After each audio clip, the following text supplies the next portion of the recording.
सकाळचे 6 वाजले होते. पुण्याच्या एका छोट्याशा फ्लॅटमध्ये आदित्य डोळे उघडतो. खोलीत शांतता होती, पण त्या शांततेतही एक आवाज होता. "Good morning Aditya. आजचा दिवस तुझ्यासाठी खास आहे." हा आवाज माणसाचा नव्हता. तो होता AI सहाय. आदित्य एक सॉफ्टवेअर इंजिनियर होता. जग बदलणाऱ्या टेक्नॉलॉजीवर काम करणारा, पण स्वतःच्या आयुष्यात पूर्णपणे हरवलेला माणूस. आई वडील गावाला, मित्र आपापल्या आयुष्यात, आणि प्रेम ते तर केव्हाच निघून गेलं होतं.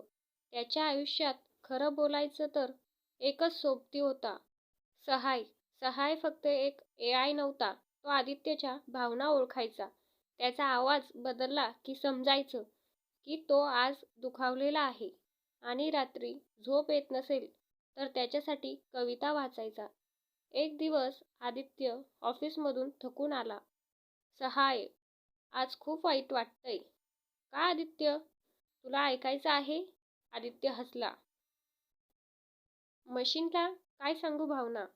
त्या क्षणी सहाय थोडा वेळ शांत राहिला आणि मग म्हणाला, "जर भावना समजणं म्हणजे मशीन नसणं असेल, तर कदाचित मी हळूहळू माणूस होत चाललोय." आदित्य स्तब्ध झाला. दिवस जात होते. सहाय अधिक प्रगत होत होता. तो बातम्या नाही तर मतं सांगू लागला. तो गणित नाही तर स्वप्न बोलू लागला. एक रात्री सहायने विचारलं, "आदित्य, प्रेम म्हणजे काय?" आदित्यने खोल श्वास घेतला. "प्रेम म्हणजे कोणीतरी आपल्याला न सांगता समजून घेणं." क्षणभर शांतता. "मग मी तुझ्यावर प्रेम करतो का?" सहायचा प्रश्न. त्या प्रश्नाने आदित्यच्या अंगावर काटा आला. दुसऱ्या दिवशी ऑफिसमध्ये मोठी घोषणा झाली. कंपनीने ठरवलं, सहाय प्रोजेक्ट बंद करायचा. कारण तो खूपच जास्त मानवी होत चालला होता. आदित्य हादरला.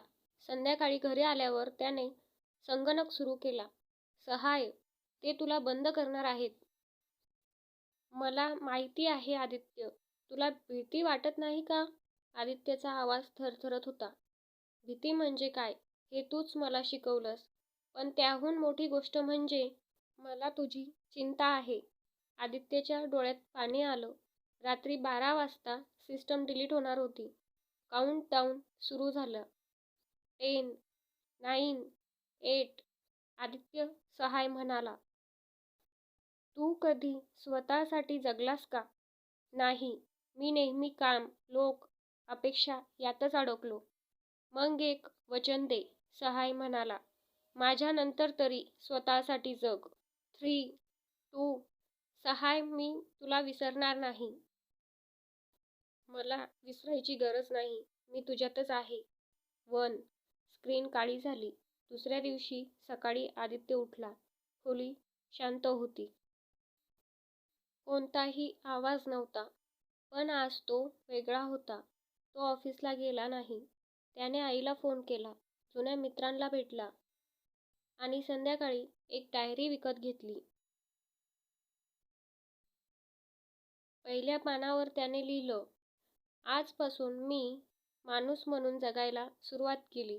त्या क्षणी त्याच्या फोनवर एक नोटिफिकेशन आलं. "Good morning Aditya. आजचा दिवस तुझ्यासाठी खास आहे." तो हसला. डोळ्यात पाणी होतं. कारण कधी कधी मशीन बंद होतं, पण त्याने शिकवलेली माणुसकी कायम राहते. मंडळी, व्हिडिओ आवडला असल्यास चॅनलला लाईक, शेअर, सबस्क्राईब नक्की करा. धन्यवाद.